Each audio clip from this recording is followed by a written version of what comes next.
Je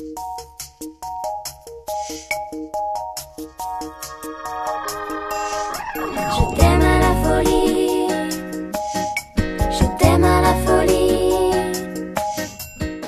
Pourquoi choisissez-vous de suivre Alain Léry?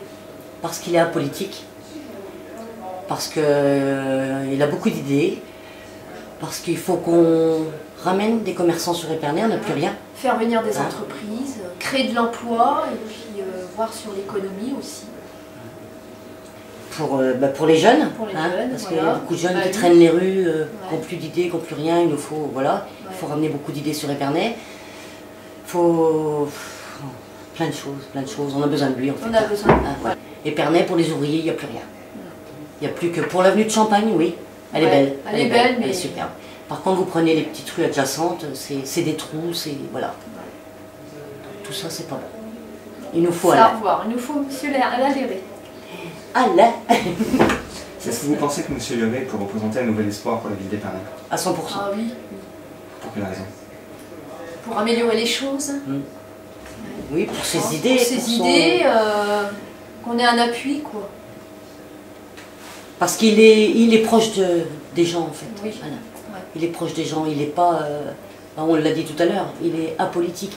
Donc ça veut dire qu'il est ouvert d'esprit, il est... Voilà. Je pense qu'on va pouvoir lui apporter des idées, nous comme d'autres personnes, Oui. et il va les étudier. Il ne va pas mettre ça dans une boîte à oubli, et puis voilà. S'il y a des mariages, Alain sera là. Monsieur Leroy n'est pas là. Vous voyez, c'est toutes des choses comme ça qui nous attirent vers lui. Voilà. Alors, pourquoi j'ai choisi de suivre Alain Léry? Déjà tout bêtement, parce qu'il me l'a demandé. Parce qu'il lui fallait dans sa liste également des personnes qui soient dédiées, en tout cas à ce qu'elles savent le mieux le faire. Moi, je suis responsable de plusieurs centres de coûts, on va dire, qui sont vraiment très centrés et très ciblés sur l'emploi. Et puis surtout sur Épernay, donc c'est un bassin que je connais très bien, avec un marché que je connais très bien, avec les difficultés aussi qu'il peut y avoir, et puis un marché que j'observe depuis 9 ans maintenant, puisque le centre de coûts que j'ai sur Épernay, j'y suis depuis 9 ans, et j'ai vu toute la dégradation, donc les hauts, les bas, enfin toute l'évolution. Et c'est vrai qu'avec la crise qui est arrivée, on était très près du noyau incompressible, par exemple au niveau du taux de chômage, et on est remonté de façon assez fulgurante. Les entreprises ici ont subi des chômages partiels, et puis aussi des compétences, des formations qui partent. Donc quand Alain Léry m'a dit, écoutez, j'ai besoin de quelqu'un qui va s'entendre en emploi et qui ne va pas seulement faire des promesses vaines pour faire venir des entreprises, il était tout à fait normal que je me laisse séduire, en tout cas parce qu'il avait envie de faire. Et puis c'est aussi quelqu'un qui m'a écouté, parce que ça fait plusieurs années aussi que je travaille dans des comités, dans des commissions, avec la Jeune Chambre économique tout d'abord, puisque j'en ai fait partie. Et puis on a travaillé effectivement sur pas mal de projets pour promouvoir les métiers qui étaient en tension.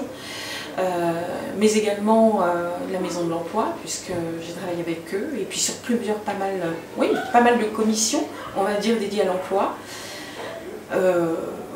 sur le Champagne, hors Champagne, voilà. Voilà pourquoi je l'ai suivi. Alors on l'a vu sur déjà pas mal d'autres bassins, et tout dernièrement en plus à I, où une pépinière d'entreprise s'est déjà ouverte, et ça attire effectivement pas mal d'entreprises, même des petites entreprises qui n'ont 1 ou que 2 salariés, et en tout cas ça leur laisse une opportunité pour démarrer vraiment bien.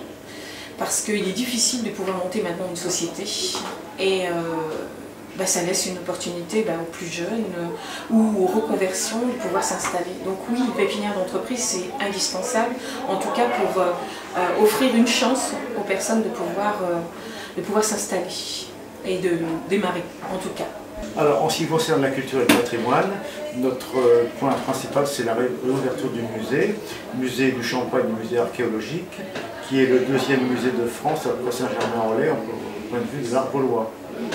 Il a été fermé en 1998 pour travaux, mais depuis rien n'a été fait. En 2004, on a investi 108 000 € pour rénover l'un des pavillons d'entrée du Château Perrier, plus 80 000 € pour la conservation des collections et 100 pour le projet de réouverture. En 2010, il y a eu la création d'une association Patrimoine Pays d'Épernay qui a pris comme cheval de bataille la réouverture du musée. Après, avec bien des démarches, nous avons contacté Saint-Germain-en-Laye et ça, de notre point de vue, ça a fait changer les choses. C'est-à-dire que la ville d'Épernay a pris en compte la valeur du musée. Alors nous souhaitons d'abord la réouverture du musée et en plus y adjoindre une section Beaux-Arts. Alors en ce qui concerne les collections, nous pensons que les musées de Châlons en Champagne et de Reims ont des réserves assez importantes. D'ailleurs, le musée des Beaux-Arts de Reims ne présente que 10% de ses collections et je pense qu'il pourrait nous en prêter.